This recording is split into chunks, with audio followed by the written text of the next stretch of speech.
आगरा की ऐतिहासिक इमारतों में ताज के बाद सिकंदरा स्थित अकबर के मकबरे का नाम आता है। इस शानदार और गौरवमयी इमारत का निर्माण बादशाह अकबर ने करवाया था। हर साल देश विदेश के हजारों पर्यटक इस इमारत को देखने आते हैं। इसी ऐतिहासिक इमारत में 6 अप्रैल 2015 को एक अनहोनी हो गई।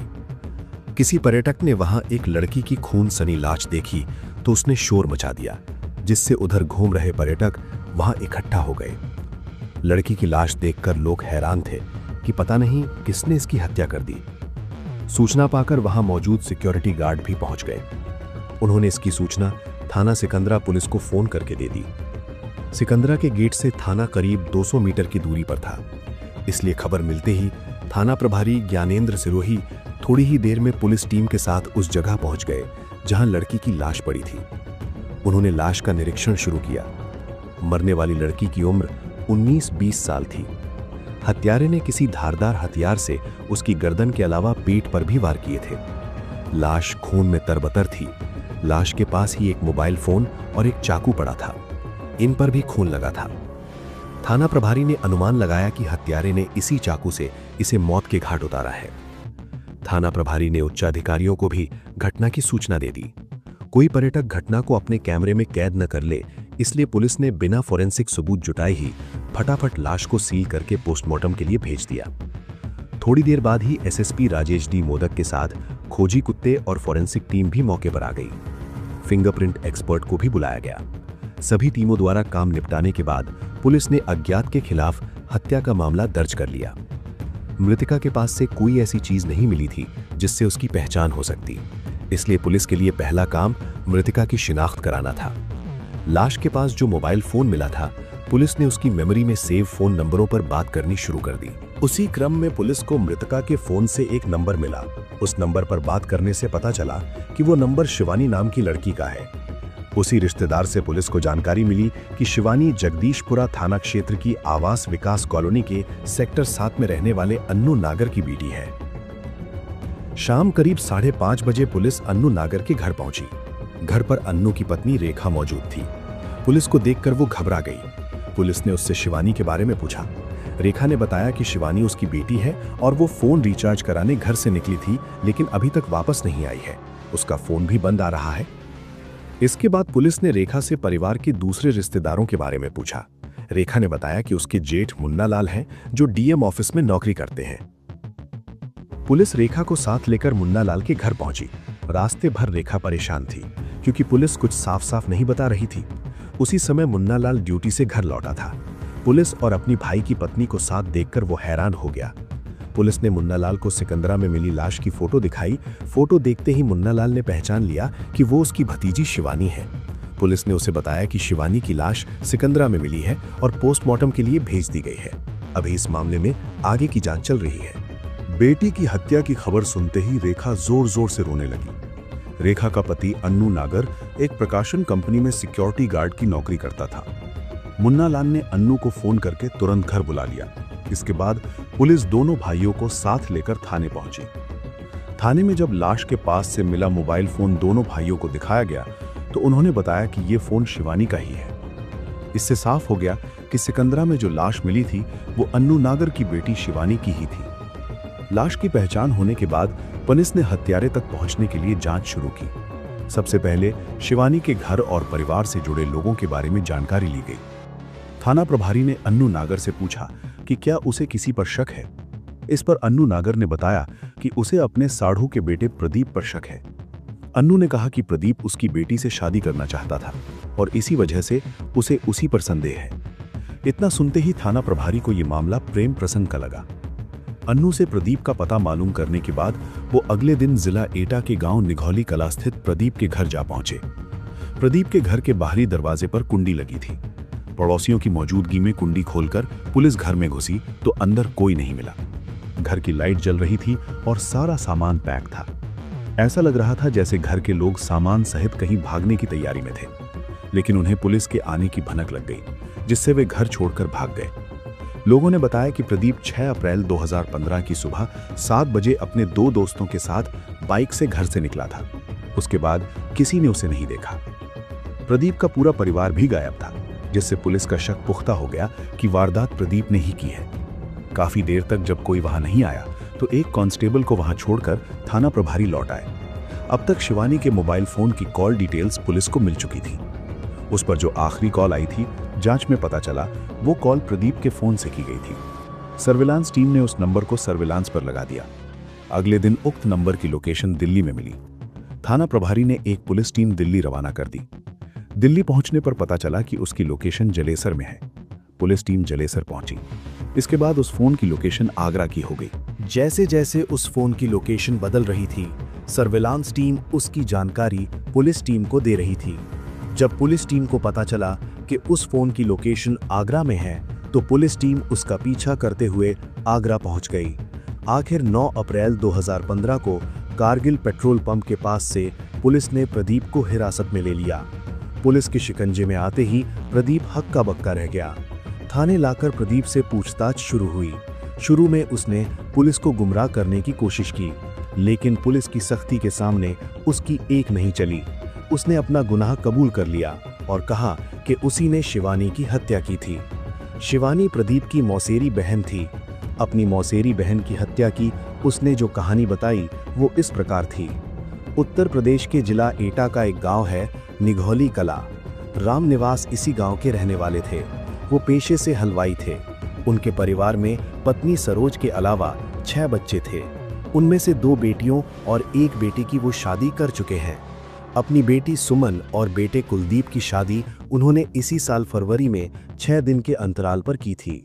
दोनों ही शादियों में अन्नू नागर भी पत्नी रेखा और बेटी शिवानी के साथ आए थे। प्रदीप इन्हीं रामनिवास का बेटा है। शादी में आई अपनी सगी मौसेरी बहन शिवानी प्रदीप को भा गई। शिवानी की नजरों का जादू प्रदीप पर कुछ इस तरह चला कि वो उसके आगे पीछे घूमने लगा। प्रदीप अपनी कोशिशों से शिवानी को आकर्षित कर रहा था। उसे सही मौके की तलाश थी और आखिरकार उसे मौका मिल ही गया। एक दिन शिवानी किसी काम से छत पर गई। थोड़ी देर बाद प्रदीप भी उसके पीछे छत पर पहुंच गया। वहां शिवानी को अकेला देखकर वो खुद को रोक नहीं पाया। प्रदीप ने शिवानी की तारीफ करनी शुरू कर दी और उसके कपड़ों और रूप की बात करने लगा। शिवानी ने इसे मजाक समझा और हल्के तरीके से टालने की कोशिश की। इसके बाद प्रदीप ने उससे कहा कि वो उसे भाई कहकर न बुलाए बल्कि नाम से बुलाए, क्योंकि दोनों की उम्र में ज्यादा फर्क नहीं है। शिवानी ने उसकी बात मान ली और बातचीत सामान्य रखने की कोशिश की। उसने उससे कभी आगरा आने की बात भी कही और वहां घूमने की जगहों का जिक्र किया। प्रदीप ने भी आने की हामी भरी और फिर से शिवानी की तारीफ करने लगा। प्रदीप की बात सुनकर शिवानी हंसने लगी। 6 दिनों में शिवानी और प्रदीप की कई बार लंबी लंबी बातें हुई। प्रदीप के मन में अजीब से भाव उमड़ रहे थे, जबकि शिवानी के लिए वो सिर्फ मौसेरा भाई था। शादी के बाद सारे मेहमान जाने लगे थे। प्रदीप के मन में अजीब सी हलचल थी, क्योंकि वो अभी तक अपने दिल की बात शिवानी से कह नहीं पाया था। शिवानी के जाने से पहले वो उससे मन की बात कह देना चाहता था। मौके के इंतजार में वो शिवानी के इर्द गिर्द मंडराने लगा। जैसे ही उसे मौका मिला, वो शिवानी का हाथ पकड़कर एकांत में ले गया। इससे पहले कि शिवानी कुछ समझ पाती, उसने कहा, शिवानी, मैं तुमसे प्यार करने लगा हूं और अब मैं तुम्हारे बिना नहीं रह सकता। तुम तो यहां से चली जाओगी, लेकिन तुम्हारे बिना मेरा दिल नहीं लगेगा। प्रदीप की बात शिवानी को कुछ अजीब सी लगी, क्योंकि प्रदीप उसका मौसेरा भाई था। वो उसे कोई जवाब दिए बगैर वहां से चली गई। अगले दिन शिवानी अपने माँ बाप के साथ आगरा आ गई। आगरा आने के बाद शिवानी की मनोस्थिति कुछ अजीब सी थी। शिवानी के जाने के बाद वास्तव में प्रदीप बेचैन हो गया।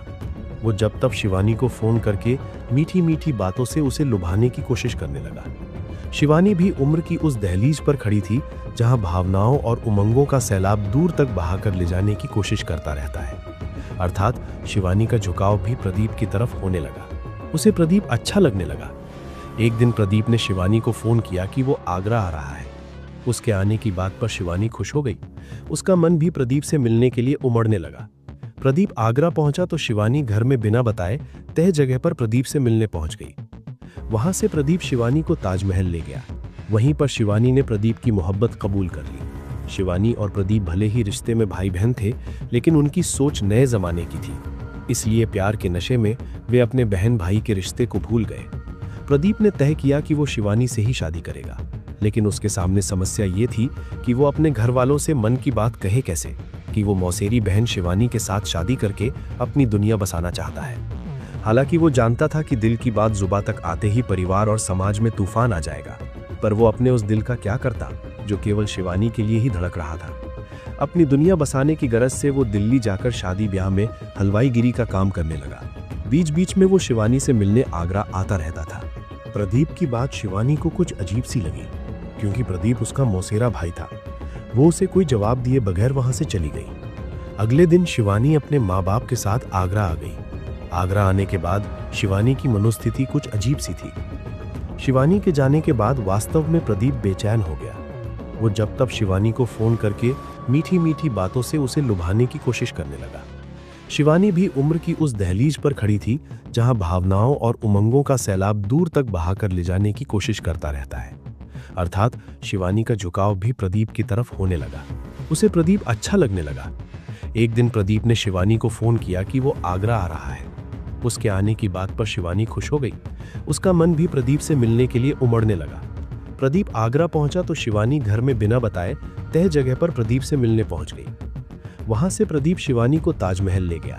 वहीं पर शिवानी ने प्रदीप की मोहब्बत कबूल कर ली। शिवानी और प्रदीप भले ही रिश्ते में भाई बहन थे, लेकिन उनकी सोच नए जमाने की थी। इसलिए प्यार के नशे में वे अपने बहन भाई के रिश्ते को भूल गए।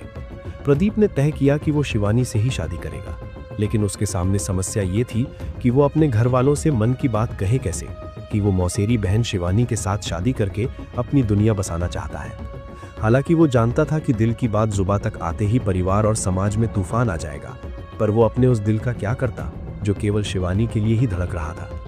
अपनी दुनिया बसाने की गरज से वो दिल्ली जाकर शादी ब्याह में हलवाईगिरी का काम करने लगा। बीच बीच में वो शिवानी से मिलने आगरा आता रहता था। एक दिन जब प्रदीप आगरा आया तो उसने शिवानी से कहा कि वो उससे शादी करना चाहता है। उसने शिवानी से कहा कि वो अपने माँ बाप से इस बारे में बात करे, क्योंकि वो उनकी अकेली बेटी है और शायद वे मान जाएं। शिवानी ने उसे साफ बता दिया कि वो उसे पसंद तो करती है, लेकिन उसके माँ बाप इस रिश्ते के लिए कभी तैयार नहीं होंगे। प्रदीप ने कहा कि पहले राय जान लेना जरूरी है और फिर वो दिल्ली चला गया। जाते जाते उसने शिवानी से कहा कि माँ बाप से बात करके उसे फोन पर बता दे। प्रदीप के जाने के बाद शिवानी बहुत उलझन में पड़ गई। वो सोचती रही कि शादी की बात माँ से कैसे कहे। काफी हिम्मत जुटाकर एक दिन उसने अपनी माँ रेखा को सब कुछ बता दिया। ये सुनकर रेखा हैरान रह गई। उसने साफ कहा कि प्रदीप उनका रिश्तेदार है और ऐसे रिश्ते में शादी हो ही नहीं सकती। माँ का गुस्सा देखकर शिवानी डर गई। रेखा खुद भी चिंता में पड़ गई और उसने शिवानी को सख्ती से मना कर दिया कि वो आगे से प्रदीप से ना मिले। माँ की नाराजगी देखकर शिवानी चुप हो गई। बाद में उसने प्रदीप को फोन करके साफ बता दिया कि उसके माँ बाप इस रिश्ते के लिए कभी तैयार नहीं होंगे। इसके बावजूद प्रदीप अपनी जिद पर अड़ा रहा और उसने कहा कि वो उसी से शादी करेगा और जल्द ही ये बात अपने घर में बताएगा। उसने ये भी कहा कि उसकी माँ शिवानी की माँ को मना लेगी। जब रेखा ने ये पूरी बात अपने पति अन्नू को बताई तो अन्नू ने शिवानी को डांटने के बजाय प्यार से समझाया। उसने कहा कि समाज ऐसे रिश्तों को स्वीकार नहीं करता, इसलिए उसे प्रदीप से दूरी बना लेनी चाहिए और उसका फोन भी नहीं उठाना चाहिए। शिवानी पिता की बात समझ रही थी, लेकिन वो अंदर से बहुत परेशान थी। एक तरफ माँ बाप थे और दूसरी तरफ प्रदीप। काफी सोचने के बाद उसने तय किया कि वो माँ बाप की इज्जत के लिए प्रदीप से ना मिलेगी और ना ही उसका फोन उठाएगी। दूसरी ओर प्रदीप ने भी हिम्मत करके अपने माँ बाप को शिवानी से शादी की बात बता दी। ये सुनकर उसके पिता रामनिवास हैरान रह गए। उन्होंने उसे डांटते हुए साफ कह दिया कि शिवानी उनके लिए बहन जैसी है और इस तरह की शादी कभी नहीं हो सकती। लेकिन प्रदीप के सिर पर तो मोहब्बत का जादू चढ़कर बोल रहा था। उस पर पिता के समझाने का कोई असर नहीं हुआ। अपने प्यार की खातिर उसने अपने घरवालों से बगावत कर ली। उसने कह दिया कि वो हर हालत में शिवानी से शादी करेगा।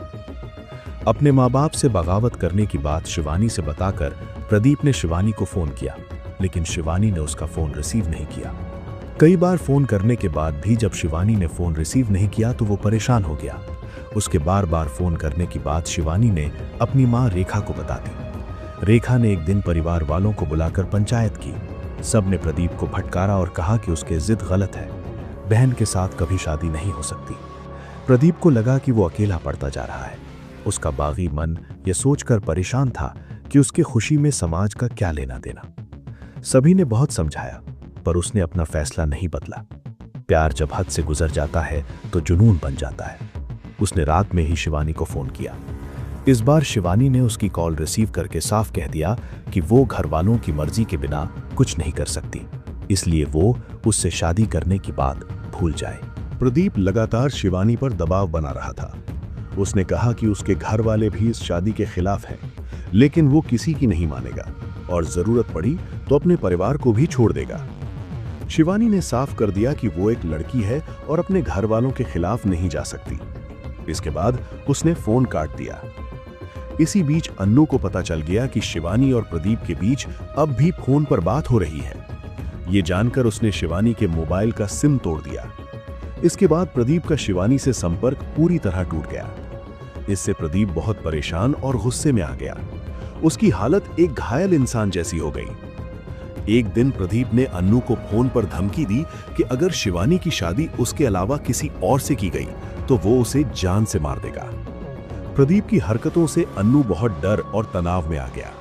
उसने तय कर लिया कि वो जल्द से जल्द शिवानी की शादी कर देगा ताकि प्रदीप से हमेशा के लिए पीछा छूट जाए। पिता को परेशान देखकर शिवानी ने भरोसा दिलाया कि वो अब कभी प्रदीप से बात नहीं करेगी। बेटी पर भरोसा करते हुए अन्नू ने उसे नया सिम कार्ड दिला दिया, लेकिन किसी तरह प्रदीप को शिवानी का नया नंबर मिल गया और उसने फिर फोन करना शुरू कर दिया। इस बार शिवानी ने साफ कह दिया कि उसके पापा उसके लिए रिश्ता देख रहे हैं और वो ना तो उससे शादी कर सकती है और ना ही कोई रिश्ता रखना चाहती है। ये सुनकर प्रदीप पूरी तरह टूट गया। उसका गुस्सा बढ़ता चला गया और वो किसी भी काम में मन नहीं लगा पा रहा था। प्रदीप ने कई बार शिवानी से मिलने की कोशिश की, लेकिन शिवानी हर बार मना करती रही। तब प्रदीप को लगने लगा कि शिवानी ने उसे धोखा दिया है। उसने मन ही मन तय कर लिया कि वो शिवानी को किसी और का नहीं होने देगा। अगर वो उसकी बात नहीं मानेगी तो वो उसे छोड़ेगा नहीं। प्रदीप का दिमाग गलत दिशा में चला गया। गुस्से और नफरत में उसने 5 अप्रैल को एक तेज धार वाला चाकू खरीद लिया। इसके बाद उसने शिवानी को फोन करके मिलने की बात कही और कहा कि वो उसकी बात मानकर पीछे हटने को तैयार है, बस एक बार आखिरी मुलाकात करना चाहता है। शिवानी आने वाले खतरे से अनजान थी। प्रदीप की जिद देखकर उसने मिलने के लिए हाँ कर दी। प्रदीप ने शिवानी को मिलने के लिए सिकंदरा बुलाया। शिवानी मां से ये कहकर घर से निकली कि वो मोबाइल रिचार्ज कराने जा रही है। वो सीधे सिकंदरा पहुंची, जहां प्रदीप पहले से उसका इंतजार कर रहा था। शिवानी उसे देखकर मुस्कुराई, लेकिन प्रदीप ने ठीक से उसकी ओर देखा भी नहीं। प्रदीप ने उसे पार्क के अंदर चलने के लिए कहा। शिवानी ने जल्दी घर जाने की बात कही, लेकिन प्रदीप ने कुछ देर बैठकर बात करने की बात कह दी। इसके बाद दोनों ने अंदर जाने के लिए टिकट खरीदे। टिकट लेने के बाद प्रदीप ने आसपास देखा। गेट के पास का पार्क उस समय काफी सुनसान था। वो शिवानी को एक पेड़ की आड़ में ले गया और वहीं बैठ गया। मेन गेट वहां से कुछ दूरी पर था। शिवानी सामान्य थी, लेकिन प्रदीप के मन में गलत इरादे चल रहे थे। वहां बैठकर प्रदीप ने फिर से शादी की बात छेड़ी। शिवानी ने साफ कहा कि उसके माँ बाप इस रिश्ते के लिए तैयार नहीं हैं और समाज भी इसे स्वीकार नहीं करेगा। ये सुनते ही प्रदीप ने आसपास देखा। जब उसे कोई नजर नहीं आया तो उसने जेब से चाकू निकाल लिया और अचानक शिवानी पर हमला कर दिया। शिवानी कुछ समझ पाती इससे पहले ही उसकी जान चली गई। इसके बाद प्रदीप चाकू वहीं छोड़कर तेजी से मेन गेट की ओर भाग गया। कुछ समय बाद एक पर्यटक की नजर वहां पड़ी लाश पर गई। उसने आसपास मौजूद लोगों को इसकी जानकारी दी। फिर पार्क में तैनात सुरक्षा गार्ड मौके पर पहुंचे और पुलिस को सूचना दी गई। पुलिस ने जांच के बाद प्रदीप को गिरफ्तार कर लिया और पूछताछ के बाद उसे अदालत में पेश किया गया, जहां से उसे जेल भेज दिया गया।